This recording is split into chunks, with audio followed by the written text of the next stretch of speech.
Today's story comes to us from the continent of Australia. Australia is one of the largest islands in the entire world. It's so big, it is a country and a continent all by itself. But there are lots of places in Australia that are not very habitable at all. There's a very large section in the middle that's like a jungle desert called the bush, where lots of strange animals and very dangerous plants can be found. This story is about a family member who lives in a town in Australia called Gooligulch and all of the interesting animals that she encounters while she lives there. My Grandma Lived in Gooligulch by Graeme Base. My grandma lived in Gooligulch near Bandywallop East, a fair way north of Murrumbun, 500 miles at least. A little west of Lawson's Rest and south of Johnson's Gap, but nowhere much near anywhere that shows up on the map. Now Gooligulch has got a pub, a main street with a hall, a petrol pump that doesn't work, and not much else at all. Except for Grandma, dear old Gran, and I say this with pride, for it was Gran that made old Gooly famous, far and wide.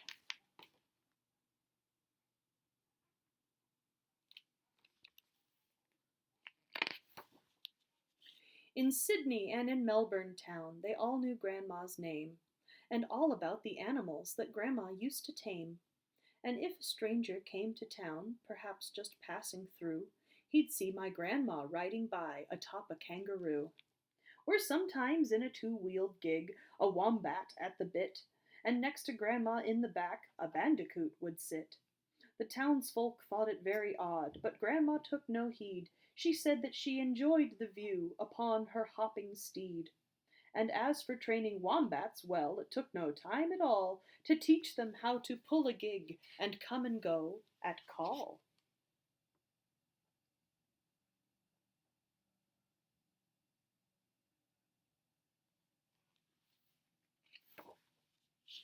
Now Grandma lived just out of town, a mile beyond the pub, down by a little billabong that nested in the scrub. Upon a hillside ringed with trees her rambling mansion stood, a jumbled maze of tin and canvas, bits of string and wood. And from a window out the back she'd sit and watch galahs fly down beside the pool and drink beneath the evening stars.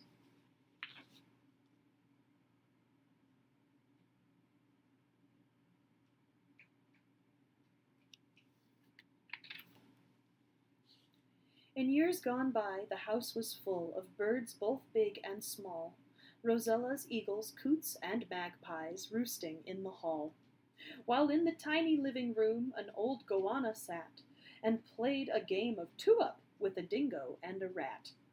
My grandma whiled the hours away conversing with a coot, or listening to the wombat play a tune upon his lute.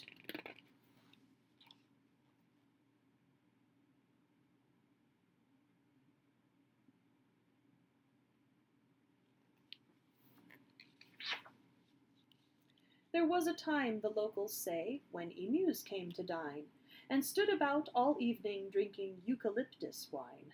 But then a frill-necked lizard gave one ancient bird a scare, and the dinner guests all panicked, running madly here and there. Some kookaburras heard the noise and came to watch the show, and laughed so much that Grandma sternly told them all to go. By the time the fuss was over, there was not a guest in sight. Then that's the way with emus. Grandma said they're not too bright.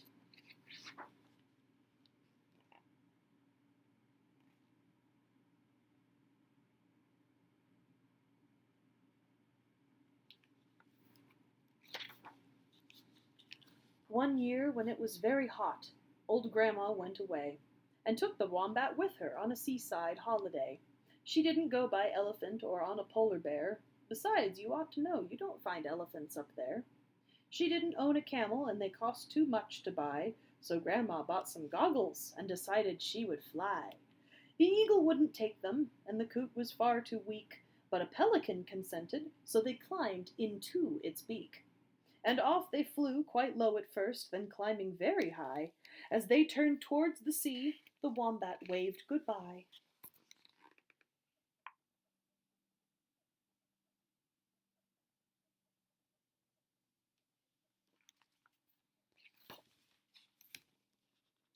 They flew across the desert sands and over mountains too, until at dusk they reached a place where giant tree ferns grew. The pelican came gliding down to land beside a creek, and Grandma and the wombat climbed down gladly from its beak. Then while the pelican relaxed and Grandma cooked the tea, the wombat wandered down the creek to see what he could see.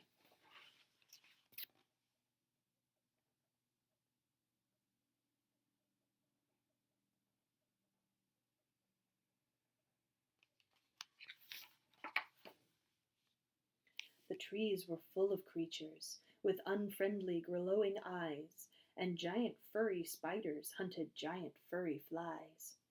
A baby tree snake slithered by that gave him such a start that poor old wombat turned and fled with terror in his heart.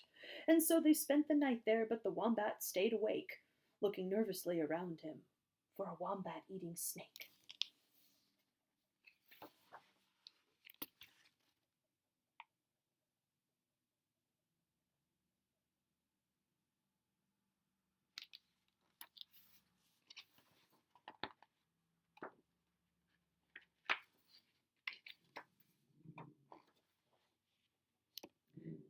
Shh! When morning came, they journeyed on, and reached the sea at last. The rolling waves came crashing in, the tide was running fast. But undeterred, my grandma donned her frilly bathing gear, and dived into the foaming surf without a trace of fear. She sat upon her blow-up horse, while Wombat went to sleep. The pelican went fishing where the sea was not so deep. When the wombat woke, the tide had carried her away, and no one's seen my grandma, even to this very day.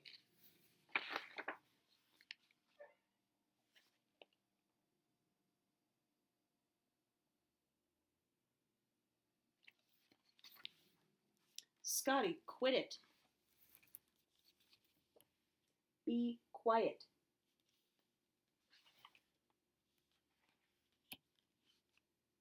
And yet I have a feeling that my grandma's still alive, having drifted to an island where she'd managed to survive. From there perhaps she made her way to England or to Spain, or maybe San Francisco on a Western Railway train. She could be taming tigers in the jungles of Tingur. But I think she's back in Gooligulch, just like before.